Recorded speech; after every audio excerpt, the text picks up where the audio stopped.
ಕಾಂಗ್ರೆಸ್ ಸರ್ಕಾರದಿಂದ ಮಾದಿಗರಿಗೆ ಮೋಸವಾಗ್ತಾ ಇದೆ.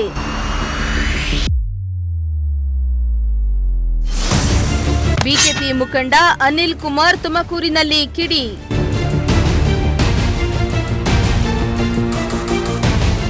ರಾಜ್ಯದಲ್ಲಿ ಪರಿಶಿಷ್ಟ ಜಾತಿಯೊಳಗಿನ ಅತಿ ಹಿಂದುಳಿದ ಸಮುದಾಯಗಳ ಒಳ ಮೀಸಲಾತಿ ನೀಡಬೇಕೆಂಬ ಬೇಡಿಕೆಯನ್ನ ಮುಂದಿಟ್ಟುಕೊಂಡು ತುಮಕೂರಿನಲ್ಲಿ ಮಾದಿಗ ಸಮುದಾಯದ ಸಂಘಟನೆಗಳ ಒಕ್ಕೂಟದ ನೇತೃತ್ವದಲ್ಲಿ ನೂರಾರು ಮಂದಿ ತುಮಕೂರು ಜಿಲ್ಲಾಧಿಕಾರಿ ಕಚೇರಿ ಎದುರು ಘೋಷಣೆಯನ್ನ ಕೂಗುವ ಮೂಲಕ ಪ್ರತಿಭಟನೆಯನ್ನ ನಡೆಸಿದ್ರು.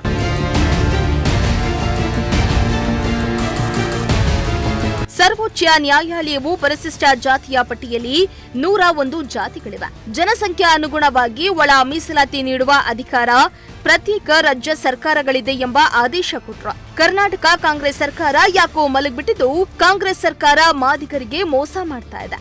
ಅಲ್ಲದೆ ಈ ಸಮುದಾಯದ ವಿದ್ಯಾವಂತ ಯುವಕರು ಹಾಗೂ ಉದ್ಯೋಗಾಕಾಂಕ್ಷಿಗಳು ಸರ್ಕಾರದ ಸವಲತ್ತುಗಳಿಂದ ವಂಚಿತರಾಗ್ತಿದ್ದಾರೆ. 30 ವರ್ಷಗಳಿಂದ ಈ ಬೇಡಿಕೆ ನೆನೆಗುದಿಗೆ ಬಿದ್ದಿದೆ. ಈಗ ಇನ್ನೂ ತಾಳಲು ಸಾಧ್ಯವಿಲ್ಲ ಎಂದು ಸರ್ಕಾರದ ವಿರುದ್ಧ ಆಕ್ರೋಶ ವ್ಯಕ್ತಪಡಿಸಿದ್ರು.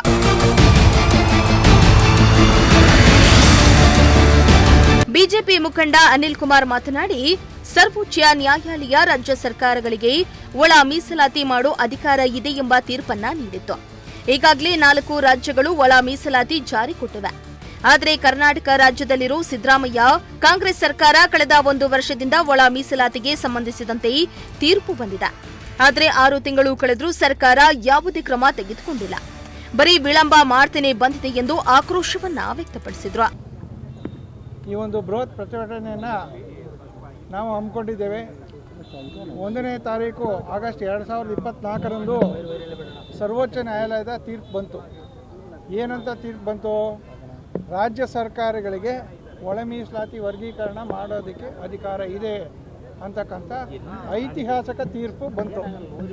ಈ ಐತಿಹಾಸಿಕ ತೀರ್ಪಿನ ಆದೇಶದ ಮೇರೆಗೆ ಹಲವು ರಾಜ್ಯಗಳು ಈಗಾಗಲೇ ಅನುಷ್ಠಾನ ಮಾಡಿಬಿಟ್ಟಿದ್ದಾವೆ.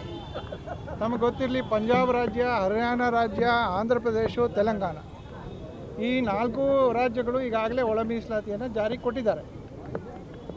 ಆದರೆ ದುರಾದೃಷ್ಟ ಅಂತ ಹೇಳಿದ್ರೆ, ಕರ್ನಾಟಕ ರಾಜ್ಯದಲ್ಲಿರ್ತಕ್ಕಂಥ ಕಾಂಗ್ರೆಸ್ ಸರ್ಕಾರ ಏನು ಸಮಾಜವಾದವನ್ನು ಹೇಳ್ಕೊಂಡು ಬಂದಿದ್ದಾರೆ ಅಂತ ಸಿದ್ದರಾಮಯ್ಯನವರು ಇದುವರೆಗೂ ಕೂಡ ಈಗ ಕಳೆದ 1 ವರ್ಷದಿಂದ ಯಾವುದೇ ಒಂದು ರೀತಿಯಾಗಿರ್ತಕ್ಕಂಥ ಒಳ ಮೀಸಲಾತಿ ವರ್ಗೀಕರಣ ಮಾಡಲಿಕ್ಕೆ ಏನೂ ಕ್ರಮವನ್ನು ತೆಗೆದುಕೊಂಡಿಲ್ಲ. ಸುಮ್ಮನೆ ವಿಳಂಬ ಧೋರಣೆಯನ್ನು ಮಾಡ್ತಾ ಇದ್ದಾರೆ ವಿನಃ ಯಾವುದೇ ರೀತಿಯಾಗಿ ಪಾಸಿಟಿವ್ ಆಗಿ ಆ ಒಂದು ಒಳ ಮೀಸಲಾತಿ ವರ್ಗೀಕರಣ ಮಾಡತಕ್ಕಂಥ ಹಂತಕ್ಕೆ ತಗೊಂಡು ಹೋಗಿಲ್ಲ. ಕೇವಲ ಒಂದು ಆಯೋಗವನ್ನು ರಚನೆ ಮಾಡಲಿಕ್ಕೆ 2 ತಿಂಗಳು ತಗೊಂಡಿದ್ದಾರೆ. ತೀರ್ಪು ಬಂದು 2 ತಿಂಗಳ ನಂತರ ಆಯೋಗವನ್ನು ರಚನೆ ಮಾಡಿ ಜಸ್ಟಿಸ್ ನಾಗಮೋಹನ್ ದಾಸ್ ಅವರಿಗೆ ಅಧಿಕಾರವನ್ನು ಕೊಟ್ಟು 2 ತಿಂಗಳೊಳಗಡೆ ವರದಿ ಕೊಡಬೇಕು ಅಂತ ಅವ್ರಿಗೆ ಹೇಳಿದ್ದಾರೆ. ಆದರೆ ಈಗ 6 ತಿಂಗಳು ಕಳೆದೋಗಿದೆ.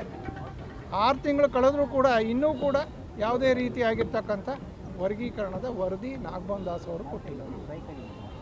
ಕೇವಲ ಕಣ್ಣೋರ್ಸಕ್ಕಂಥ ಕೆಲಸವನ್ನು ಮಾಡ್ತಾ ಇದ್ದಾರೆ ವಿನಃ ಯಾವುದೇ ರೀತಿಯಾಗಿರ್ತಕ್ಕಂಥ ಅನುಷ್ಠಾನ ಮಾಡಲಿಕ್ಕೆ, ವರ್ಗೀಕರಣವನ್ನು ನೀಡಲಿಕ್ಕೆ ಏನು ಇವತ್ತು ಸಮಾಜದ ಕಟ್ಟ ಕಡೆಯಲ್ಲಿರ್ತಕ್ಕಂಥ ಮಾದಿಗ ಸಮುದಾಯಕ್ಕೆ ನ್ಯಾಯವನ್ನು ಕೊಡಿಸ್ತಕ್ಕಂಥ ಕೆಲಸವನ್ನು ಅವ್ರು ಮಾಡ್ತಾಯಿಲ್ಲ.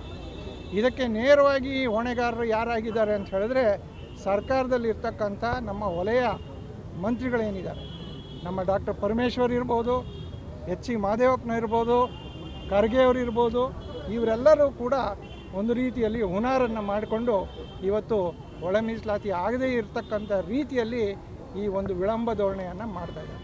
ಯಾಕೆ ಆ ರೀತಿ ಮಾಡ್ತಾಯಿದ್ದಾರೆ ಅಂತ ಹೇಳಿದ್ರೆ, ಈಗ ಏನು 17% ಮೀಸಲಾತಿ ಪ್ರಮಾಣ ಇದೆ, ಆ 17% ಮೀಸಲಾತಿ ಪ್ರಮಾಣ ಏನಿದೆ SC-ಗಳದ್ದು, ಅದರ ಬಹುತೇಕ ಪಾಲು ಅವರು ತಿನ್ಕೊಳ್ತಾ ಇದ್ದಾರೆ, ಅವರ ಸಮುದಾಯದವರು ತಿಂತಾ ಇದ್ದಾರೆ. ಇನ್ನು ಆಗಸ್ಟ್ 15ರೊಳಗೆ ಪರಿಶಿಷ್ಟ ಜಾತಿಯ ಒಳ ಮೀಸಲಾತಿ ಜಾರಿಗೊಳಿಸದಿದ್ರೆ ರಾಜ್ಯಾದ್ಯಂತ ಉಗ್ರ ಹೋರಾಟ ಮಾಡುವುದಾಗಿ ಪ್ರತಿಭಟನಾಕಾರರು ಎಚ್ಚರಿಕೆಯನ್ನ ನೀಡಿದ್ರು. ಪ್ರತಿಭಟನೆಯಲ್ಲಿ ಮಹಿಳೆಯರು ಸೇರಿದಂತೆ ನೂರಾರು ಜನರು ಭಾಗವಹಿಸಿ ಜಿಲ್ಲಾಧಿಕಾರಿ ಮುಖಾಂತರ ರಾಜ್ಯ ಸರ್ಕಾರಕ್ಕೆ ಮನವಿಯನ್ನ ಸಲ್ಲಿಸಿದ್ರು. ಈ ವೇಳೆ ಮಾದಿಗ ಸಮುದಾಯದ ಮುಖಂಡರು, ಸದಸ್ಯರು ಹಾಜರಿದ್ದರು. ಕ್ಯಾಮರಾ ಪರ್ಸನ್ ರಾಕೇಶ್ ಜೊತೆ ಸುಷ್ಮಿತಾ, ಪ್ರಜಾಶಕ್ತಿ ಟಿವಿ, ತುಮಕೂರು.